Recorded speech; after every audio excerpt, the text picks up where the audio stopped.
আমার first income হচ্ছে এই ২,০০০ টাকা। কোরবানি ঈদের বেশ কিছু কাজ আছে সামনে, এই মাসটা ভালোই কিছু কাজ করব ঈদের জন্য। সো ঈদের পরবর্তীতে আসলে কোনো প্ল্যান নাই।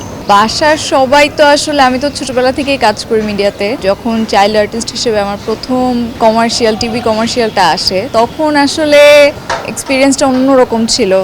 ওটা আমার আসলে এক্স্যাক্টলি মনে নাই, বাট আব্বু আম্মু অনেক এক্সাইটেড ছিল, কারণ তারাই আমাকে নিয়ে গিয়েছে, তারাই আমাকে দেখাচ্ছিল যে ওকে ফাইন, এটা তোমার কাজ, দেখো তোমাকে দেখা যাচ্ছে টিভিতে। তো আমি তখনও এটা বুঝতাম না যে আচ্ছা আদৌ আমাকে কিভাবে কি টিভিতে কিভাবে দেখা গেল। আমার ফার্স্ট ইনকাম হচ্ছে এই টিভি কমার্শিয়ালের মাধ্যমেই, ব্যাক ইন 2005, 4 or 5 মেবি।